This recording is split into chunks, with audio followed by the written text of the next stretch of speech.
Welcome to the party!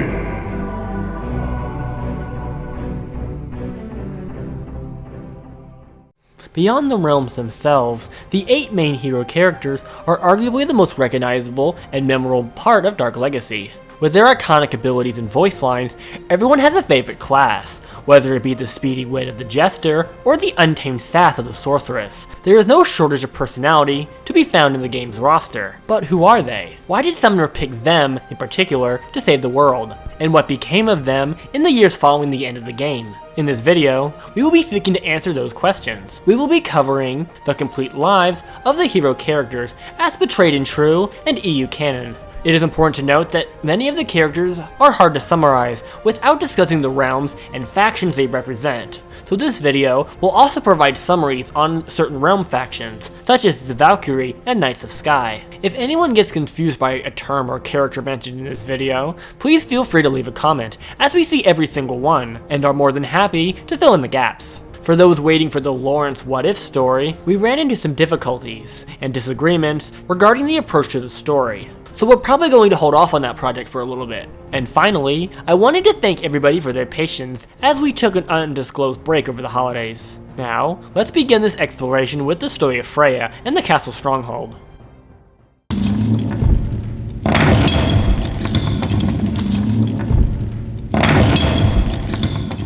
Freya the Blue Valkyrie is honestly difficult to talk about without the full context and history of the Valkyrie race, so this segment is somewhat of a history lesson on the lightning spawn as well. A long time ago, shortly after the golden age of the Jackal in the Desert Realm, the dev god Kerslake created a realm known as the Holy Sky City, as well as a race of celestial beings known as the Dominion Angels. This included 2 weaker angel factions, the Equinos, which were males modeled after horses, and the Valkai, which were females modeled after birds. Most players would recognize these as the Unicorn and Falconess respectively.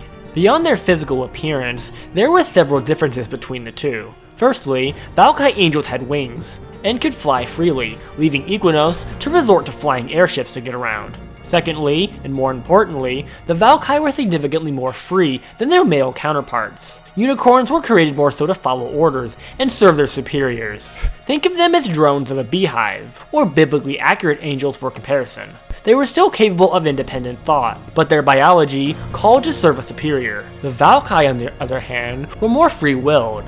Less so than humans such as you or me, but individualism was more accepted and expected from the ancient Valkyrie. Freya, the Blue Valkyrie that we know, isn't mentioned by name for several more years, but it is believed that during this period, Freya was a Valkai Polemarch, one of 5 Valkai angels that interacted with the Dominion Angels, and possibly Kerslake himself. In other words, she was one of the 5 Valkai generals that relayed orders from their superiors. Her estimated date of birth is somewhere between 35 ADW and 54 ADW, over 5,000 years from the date of Dark Legacy. The angels traveling to and from the Sky City remained the status quo for over 1,000 years, until the prophet Rasha reached out to the Equinos angels to form an alliance. Something else relevant when discussing lightning spawn is their sense of superiority over those living on the ground. It was an unintended side effect of having quote-unquote perfect beings, that anything that was less than perfect was simply not up to their standards. This would mostly fade with the Valkai, but not as much with the Equinos. Because of this, the angels rejected Rasha outright,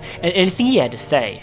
It was because of this visit that Kerslake sealed off the Holy Sky City. Beyond hidden cracks, no one could leave and no one could come in, meaning all of those on the outside when this happened were forever separated from their home. The reason Kerslake did this is not perfectly clear, but the modern Knights of Sky believe that Kerslake was so upset with Rasha's arrival that he sealed away the kingdom to prevent any further contact with the ground populations. However, the truth is likely the reverse.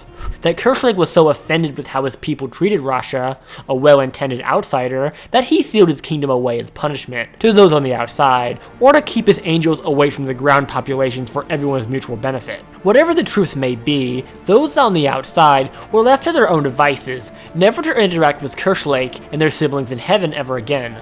And of course, Freya and her battalion were amongst those on the outside, as well as another Valkyrie Polemarch named Esther. Based on the events that followed this, it was evident that Esther was stronger than Freya, or was at least the more influential of the two of them. The Valkyrie adapted more quickly to the post-Sky City era than their brother on the airships, quickly taking to forming relations with the ground kingdoms. It was this difference in perspective that kept the Angel faction separate. The Equinox Angels on the airships still refused contact with the surface dwellers. This would lessen up over the centuries, but for now, it wasn't happening. The two Lightning factions would also remain friendly with each other, but were too distinct to ever merge or be anything more than allied factions under the Lightning element. The Valkyrie set their sights in the Temporal Zone, a growing kingdom of non-elemental men to the south. At the time, the Temporal Zone was under the rule of a monarchy. We don't know much about the early Temporian government, but we know that the Valkyrie, under the command of Esther and Freya, offered their service in exchange for residence. The Temporian king had no knowledge of the Sky City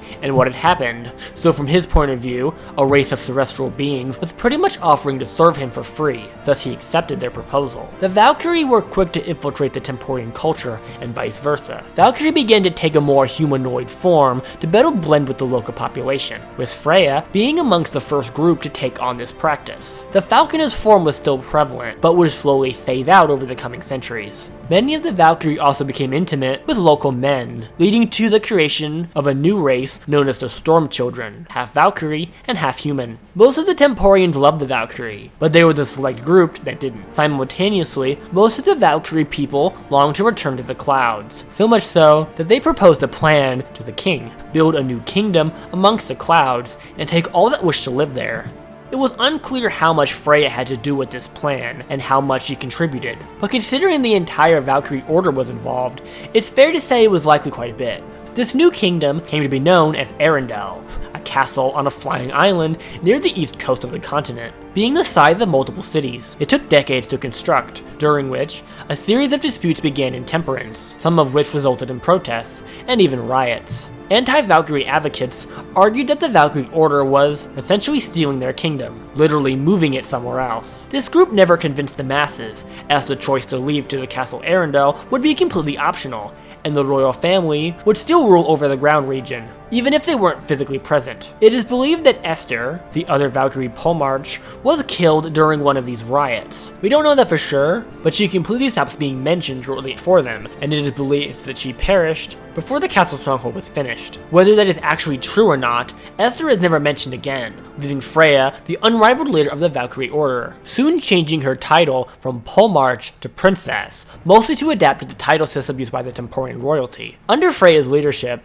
the Valkyrie race continued to serve the royal family, even after the move to Arendelle. When the castle was completed, about 2/3 of the kingdom joined the royal family in the clouds, leaving a consulate to enforce the decrees of the king on the ground. The system worked for a while, but as the years went on, the influence of the royal family in the temporal zone continued to weaken until becoming non-existent, leaving the ground to evolve completely separately. With the withdrawal of the royal family, the temporal zone was left in the hands of the anti-Valkyrie, anti-elementalist, and radical nationalist, which allowed the rise of the Temporian Empire and slave trade, the latter of which would be dismantled by Russia. With the new Flying Kingdom, Freya played a major role in leading the castle stronghold to international acclaim. Firstly, they corrected the mistake made by their brothers and accepted Rasha and his wishes to disband the elemental hierarchy. In other words, the Valkyrie agreed that the lightning element was no more special than any other, and that just because they were born in heaven didn't make them above anyone else, something the Knights of Sky reject to this very day. The castle stronghold was internationally respected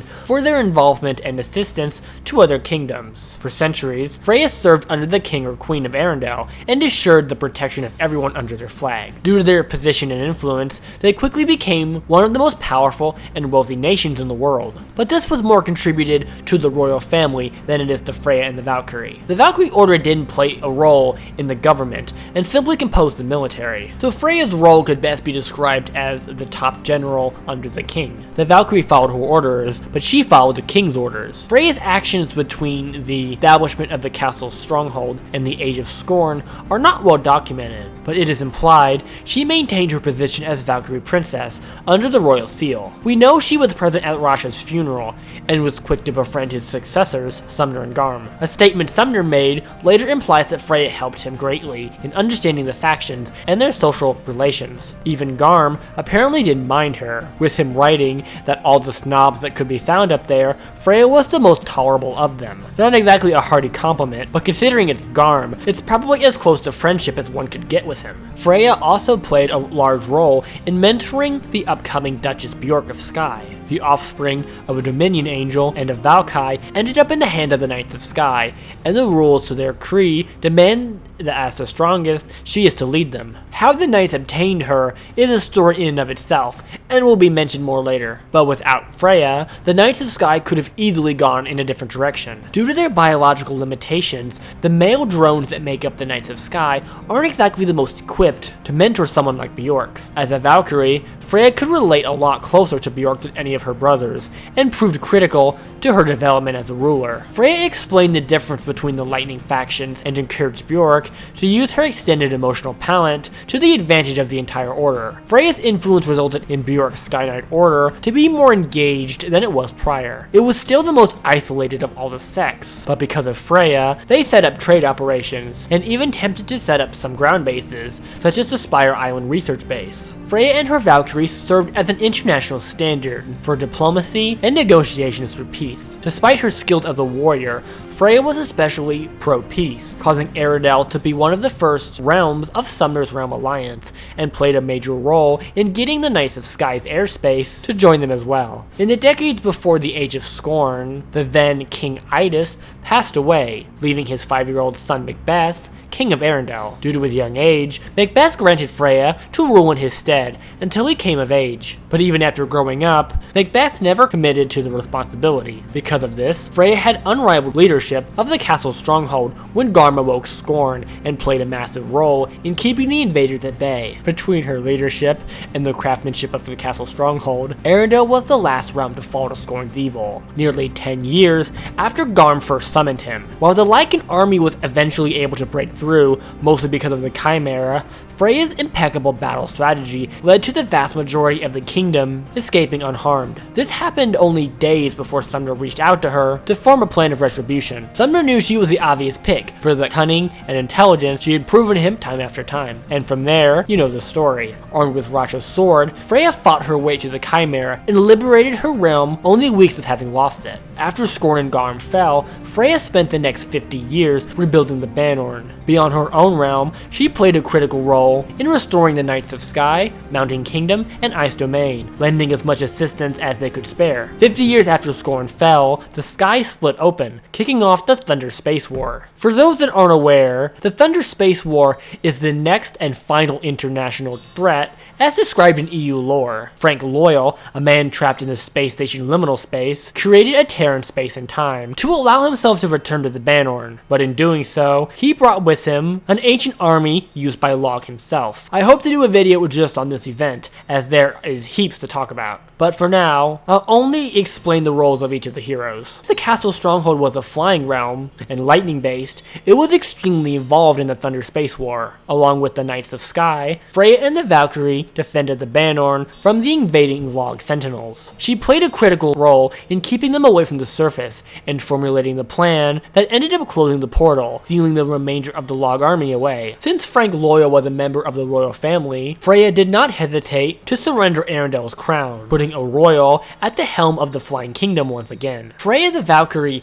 isn't just a hero for slaying the Chimera or helping with Scorn, but since her involvement with the ancient Temporians, Freya has committed her existence to serving the people of the Bannorn, and has proven to be one of the most influential beings in the entire franchise. Being one of the only characters to know both Sumner and Rasha, the Angel Queen has truly united the land and sky, a blue light for all to bring forth a better tomorrow.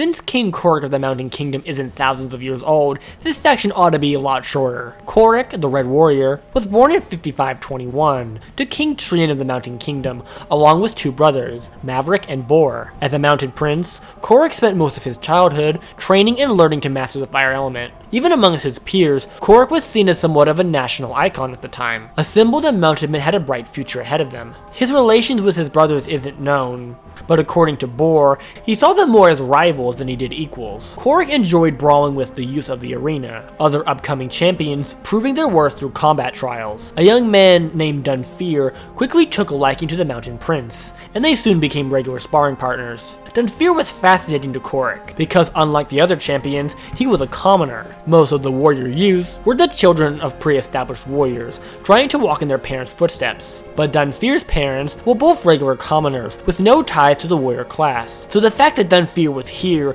told Korik that he had to fight to get here. It was honestly very inspirational to Korik, and it made him motivated to be the best warrior he could be. He didn't want to exist in his father's shadow, and wanted to prove his own worth to his kingdom. He would certainly get the chance to do so, but not under the conditions anyone was hoping for. Korik was 26 when Skorne's forces made their move on the Mountain Kingdom. The Orc army, under the commands of Bernsh the Destroyer, completely blindsided the Mountain Men, and resulted in a pretty quick defeat. While most of the kingdom fled, Korik and the warrior caste fought as many orcs as they could.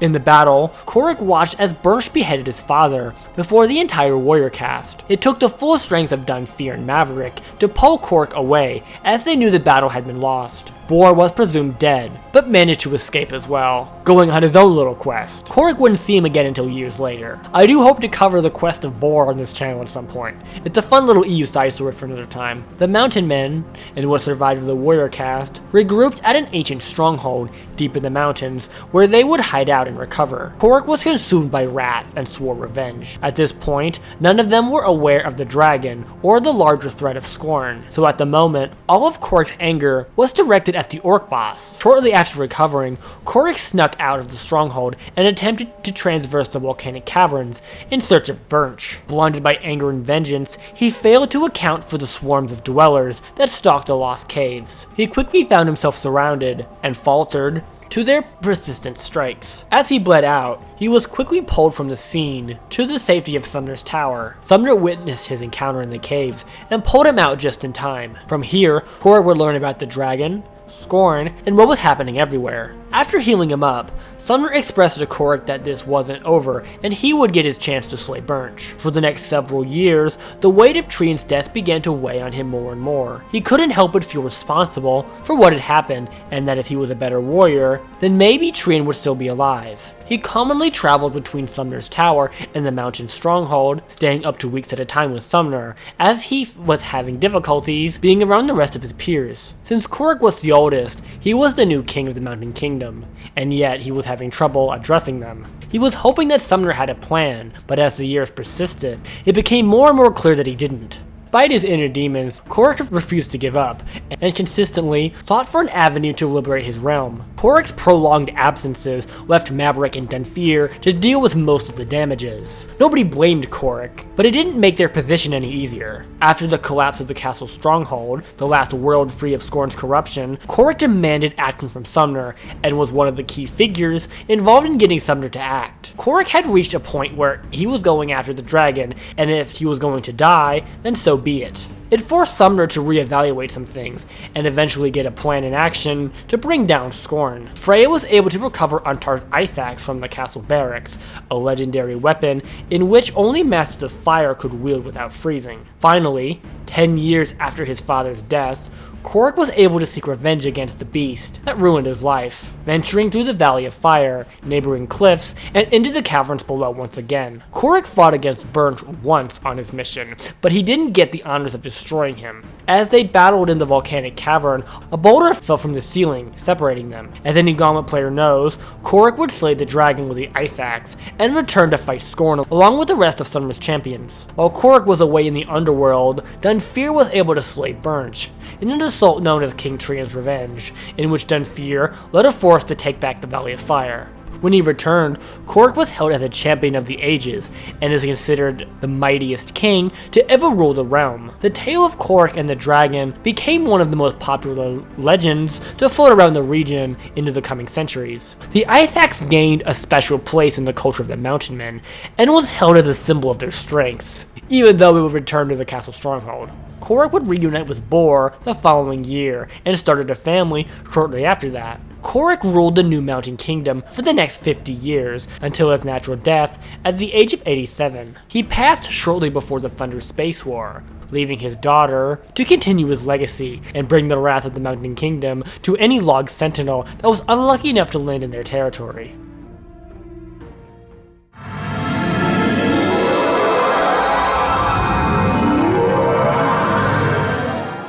With all of the EU entries that discuss the Desert Magi, none of them go into depth on the story of the Yellow Wizard, but there are plenty of bits and pieces that can paint us a pretty competent picture. Cirrus, better known as the Yellow Wizard, was born in the Desert Magi in 4049 and was one of the few mages that was lucky enough to study under Talmisha. If you've seen our video on the generals, that name is likely familiar to you. Despite his mentor being one of the most progressive mage instructors ever, Cirrus was always more of a centrist when it came to magic ideals. He believed there was a balance to be had between progress and conservation, and that there was always a common ground to be found. This made him popular with thinkers on both sides of the coin, as his rational talking points were hard to dispute with. While he was certainly a powerful mage, Cirrus was more popular amongst his peers for his philosophical speeches and political ideals. He believed it was the Magi's duty to uphold the light and serve the will of Rasha, but he also believed that the Magi was no more or less important than any other elemental sect, something he picked up from his mentor. Beyond his talking points,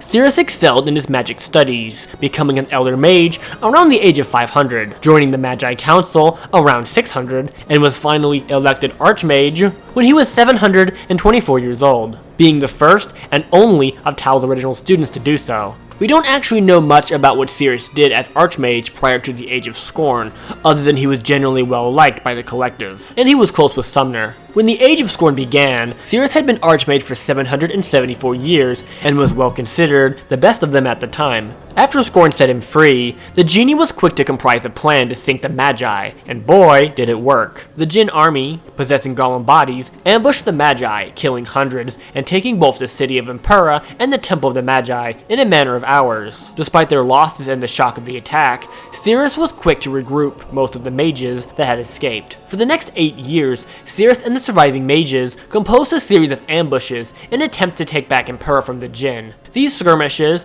were known as the Magi Surf Crusades and were widely considered a failure. Cirrus called to fight until their numbers had become dangerously low, and those that had survived refused to continue. If the initial Jinn attack didn't ruin Cirrus' reputation, the Surf Crusade certainly did. For the following 2 years, Cirrus isolated himself in a cave far from the conflict and looked to meditation for answers. It truly wasn't Cirrus' fault at all. There was simply no way to have known, and as the leader, he took the fall by de facto. Whoever the Archmage was would have been to blame, and it just happened to be him. Cirrus remained in isolation until Sumner reached out to him regarding his plan to take back the realms from Scorn. Cirrus didn't hesitate to join him. It was slay the genie or pay for his mistakes. When discussing a plan to defeat the genie, Cirrus mentioned the Lamp of Dark Obstruction, an oil lamp containing a shadow demon. As Archmage, he knew the general location to where Raja had stashed it. He knew that freeing Ahan, the demon in the lamp, wasn't good, but decided it was the lesser of two evils. Cirrus fought his way to the genie's sanctum and released the demon into the chamber. With the genie distracted, the Archmage was able to liberate his realm from his evil influence. In the years following the liberation of the world,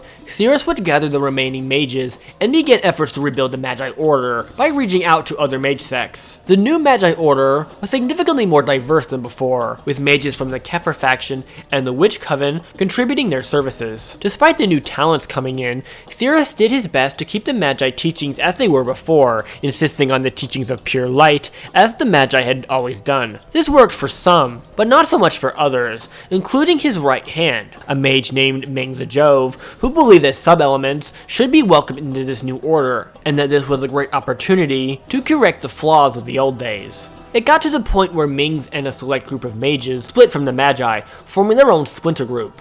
Cirrus' group was known as the True Magi, and the splinter group was known as the Acolytes of the New Light. To an outsider's perspective, there was no difference, as the two sects even shared the same temple and were both based in Impera. They just operated under different doctrines. In a way, this was very good, as it granted mages more freedom regarding how they wanted to study. If they wanted to go traditional, the true Magi was the way to go, and if they wanted to be more experimental, but not as wild as the Witch Coven, the Acolytes offered such. After 12 years running the true Magi, Cirrus finally retired as Archmage, and retreated back to a place of solitude. Cirrus remained involved in the Bannerlord efforts, helping Sumner, traveling the Bannerlord, and even fighting in the Thunder Space War, serving as chief medic to the Knights of Sky and the Lightning Allies. Cirrus does not have a canonical death date, and it's very likely that he lived for several more centuries, following the end of the recorded timeline, in the year 5615.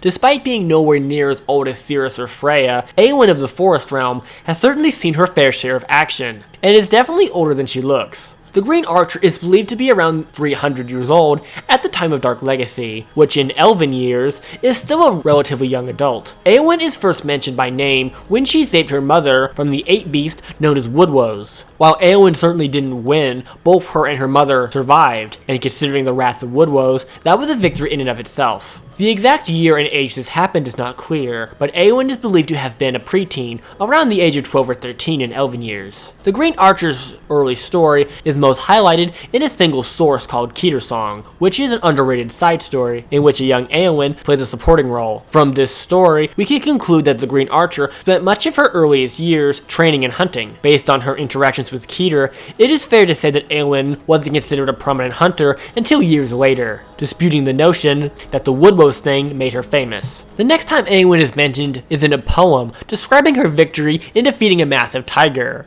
at which point she is already recognizable. The most likely sequence of events was Aoewyn gradually increased her skill over the years until rivaling the best of the Elven hunters. She officially became the Forest Champion, or Top Huntress, around the age of 220. For reference, the top hunter or huntress is given the title of Forest Champion amongst the Elven people, in which they held power over hunting parties and have much influence over social affairs. The elves are technically under the leadership of the Elder Council, but Aoewyn's vote in their affairs has more weight than anyone else, meaning she was in the highest position a singular individual could obtain amongst their people. We have zero references of how she was received as Forest Champion, and what her policies might have been like, but the game manual implies she was well respected. When Silva became the Spider Queen, and the Keepers drove the elves into hiding, Aoewyn played a large role in leading her people to safety and keeping their community strong. Despite the Age of Scorn, Aoewyn seemingly had no interest or plan to seek revenge on the Spider Queen, choosing to prioritize the well-being of her fellow elves. It wasn't until Sumner offered her a chance with his mission did she decide to do something. She certainly wasn't content with Silva or anything, simply believing that her people and community came first. Aoewyn fought her way to the top of the ancient tree, where she poisoned the Spider Queen with Talmisha's toxic bellows.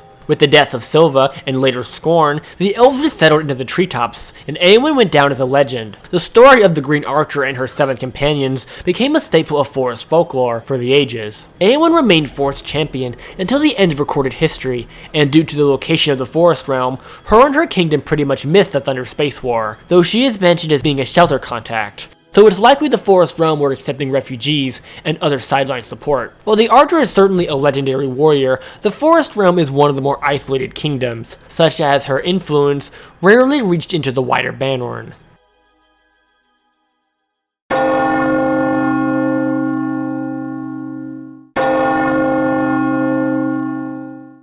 We now arrive in Twinion Town, where one can find the Witch Coven and their iconic yellow sorceress. The details around Angelica's actions are pretty well documented, but her personal background is less so. We don't know how old she is, but considering her spell level and connections, she is theorized to be anywhere from 400 to 500. She said at one point that her mother was killed by a zombie, not the Lich or anything related to him, but an undead spirit nonetheless. We don't know the details, just that it occurred when she was relatively young. She was memorable to the other witches, not just for her magical prowess, but unrivaled sass. The Yellow Sorceress didn't take crap from anyone, and wasn't afraid to publicly roast someone for their insolence. From what we've gathered, the other hero characters were not spared either, with Cirrus explaining that her attitude was almost scarier than her magic. Her outspokenness ended up playing a role in getting Sumner motivated to act against Scorn, and was what separated her from the rest of the crowd. Beyond her reputation, rank in the Coven, and the story about her mother, we practically know nothing about Angelica's life pre-Scorn, but we have a bit more regarding the aftermath. With Scorn defeated,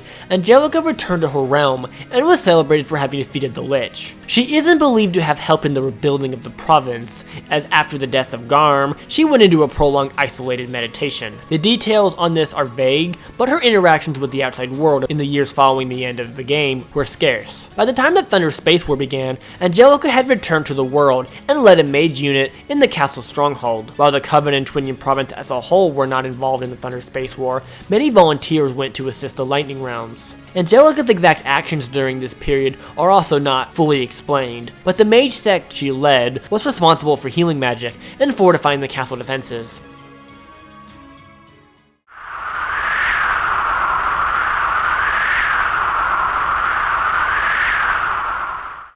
Before I go over Lord Harrow, I'm going to briefly summarize Dwarven houses and how they operate. Dwarven society in the Ice Domain is split up in groups known as houses. There are all kinds of houses. Some stand for profit and invest in industries and projects. Others stand for political change. Some are made up of professions, acting like unions in a way, and if a certain family gets wealthy or influential enough, they can become a house in and of themselves. Each house has a vote in the assembly, which makes up the Dwarven Senate. The Red Dwarf was born into House Untar in the year 5512. House Untar was composed entirely of warriors and provided services related to the combat industry, such as hired protection or combat lessons. To join it, one needed to be a warrior or to be born into it, in which you'd be trained as a fighter, such as the fate of Harrow. House Untar wasn't the only warrior house in the assembly, but it was the oldest and arguably the most popular. If I were to compare the living conditions of House Untar to something in our world, I would say it's that of a college frat house. They were respectable to the assembly and to the public, but in private would resort to crazy escapades and hijinks. In other words, Harrow was raised by a bunch of drunk party animals. We don't know much about Harrow's childhood beyond his friendship with Ogris, a dwarf from a mining house that was able to prove his skill and join House Untar when they were teenagers. Harrow's father, at least when Harrow was a kid, was the spokesman for their house in the assembly. We know that because of a speech he gave in which he mentioned having a son named Harrow. This is his father's only appearance in lore, and it's unclear what became of him. As a young man, Harrow was certainly patriotic toward House Untar, but he was known to befriend dwarves outside of his circle as well, including Falcone, the massive dwarf that would later become the Ice General under the Yeti. By the time the Age of Scorn started, Harrow led a decently high rank within his house. We know he wasn't the chief, but his name definitely carried some influence. One thing House Untar would do regularly was expeditions to the surface. Harrow and the others in his rank would lead large groups of dwarves into the mountains in search of mineral-rich caves, ancient strongholds, and other relevant loot. It was during such a quest that Scorn sent the meteorite to enslave the dwarven race. Harrow and a large section of his house were away from the dwarven cities when it happened, and thus were spared from the infection.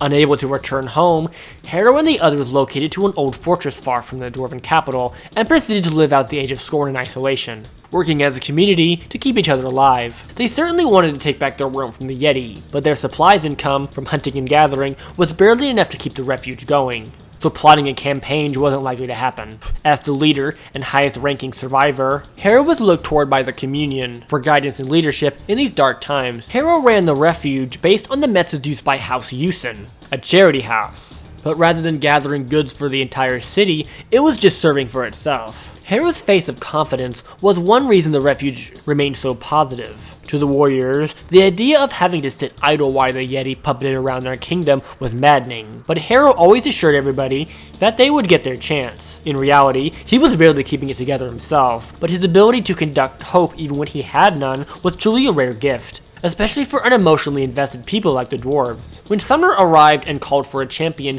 Harrow used his power to guarantee his pick with Sumner. While all of them wanted to slay the Yeti, none of them could argue that Harrow had the best odds statistically. After his iconic march through the Ice Domain, Harrow defeated the Yeti and joined with the others to battle Scorn and Garm. It wasn't until after Garm's death did the remains of House Untar reclaim the underground city and crown Harrow the next Dwarven king. Of all of the realms, the Ice Domain fared amongst the worst, leaving most of their people brainless husks. As king, Harrow instated a series of bills and creeds that would ensure the growth of the dwarven race long after his death. He would spend the remainder of his life trying to ensure his people would return to their former glory, knowing full well that he wouldn't see it. He died in 5591, being the first of the 8 heroes to pass away, 33 years after their quest. Harrow would never see the second golden age of his people, but with his heroics and dedication, would allow it to occur. King Harrow and many of those that served under him would be treated as Paragon figures, legendary dwarves from long ago, including Untar, the forger of the Ice Axe,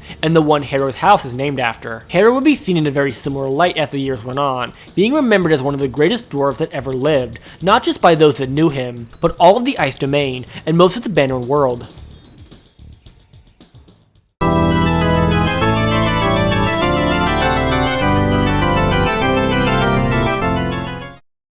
As with all dream spirits, the Jester's past, present, and future cannot be comprehended by us mere mortals. Time as we understand it doesn't really exist in the dream world. It's not before and after, but rather to be or not to be, exclusively. But there are a few things we do know about him. Firstly, since he's from the dream world, the Green Jester is a dream spirit, a celestial being formed from the mouth of chaos. He and his world are in many senses one and the same. It's hard to describe, but rather than a separate entity existing in the world, as you and I are, the Jester is one of countless physical manifestations of the dream world itself. Dream spirits are understood to have their own consciousness to a degree, but we generally have zero references to go on, and that's intentional. Regardless of what exactly the Jester is, he is not so much a Jester more than he is a cosmic being older than time itself. Within the dream world, he is completely omnipotent and restricted only by his own imagination, while in the physical world, he is bound to one form and is strictly limited as to what he can do. He can still perform tricks, but he can't reshape reality as he does back home, only bend it slightly. According to the Jester, he is the Major of the Lost Carnival, which is probably as close as the dream world gets to an organized community. The game manual calls him the Major of the dream world, which really could mean anything, especially considering the title is likely self-appointed. Either way, the Green Jester is a good friend of Sumner's and acts as his unofficial dream world consulate. The actions of Scorn and the Bannerman had basically zero influence on the Jester or his realm, choosing to battle the Shadow Wraith and recover the shards for Sumner mostly out of boredom and to help his friend. They're really lucky in a way. He could have easily just said he wasn't up for it and doomed the world. The Jester ended up sticking around to battle Scorn and Garm and returned home as if nothing ever happened. What was the fate of the world to so many was simply a night out for the Green Jester. Just something to pass the time. He makes an appearance during the Thunder Space War, where Sumner asked him to assist in closing the portal, something else that couldn't have been done without his help. The Green Jester is a cosmic showman that played a critical role in saving the Bannerman world not once, but twice. Let's just hope he doesn't decide one day that it would be more fun to destroy it.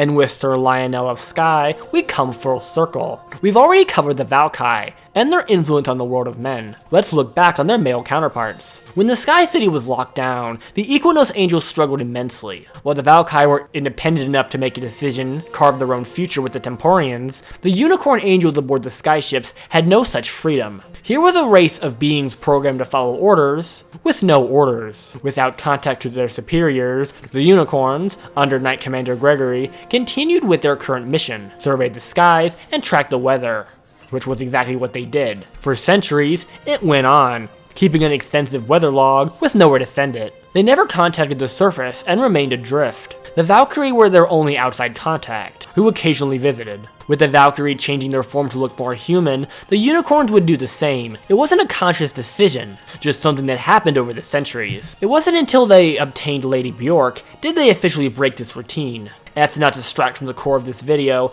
I won't spend too much time on Bjork, but she is relevant to the Blue Knight story. According to legend, Bjork arrived as an infant on a shooting star. Doesn't make the most sense, but it's probably as true as it's going to get. Bjork was half Dominion Angel and half Valkyrie, meaning she had both the authority and powers of an Archangel, but the free will of the Valkyrie, the perfect solution to the Order's predicament.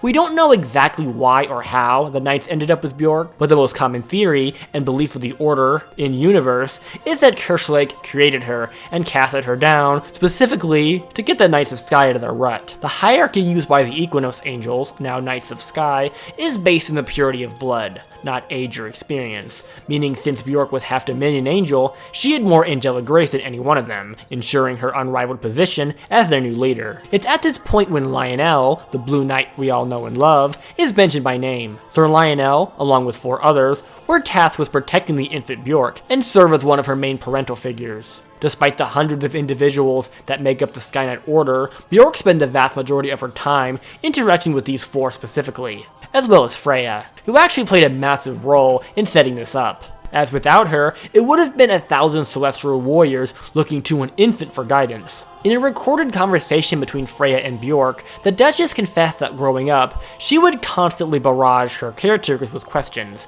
and that having to constantly think to satisfy her, those that interacted with her were the first to gain a true grasp of independence, as they had to use a part of their being that wasn't used before, and since it was their orders, they couldn't refuse to answer her.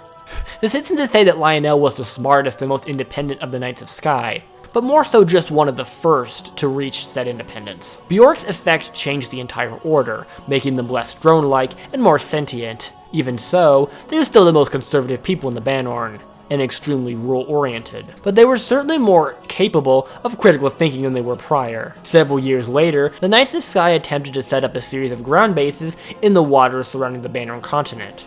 The most famous of these include the Spire Research Base, and Outpost 17B, better known as the Abandoned Beacon, in the Ice Domain.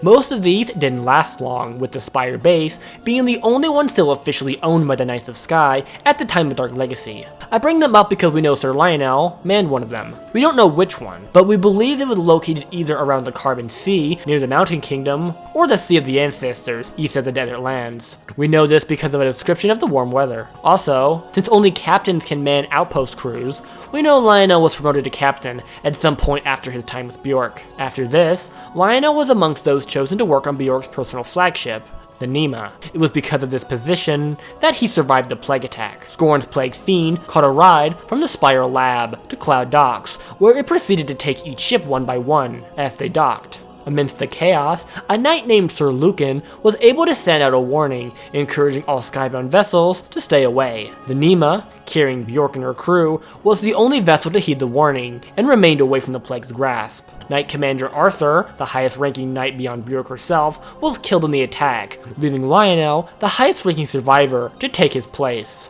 As Knight Commander, having to protect his leader and the rest aboard the ship, Lionel quickly settled on a protection-first policy, meaning the safety of the Duchess and the survivors took priority over any retribution toward the plague. Not everyone on board agreed with this decision, but it very likely kept them all alive.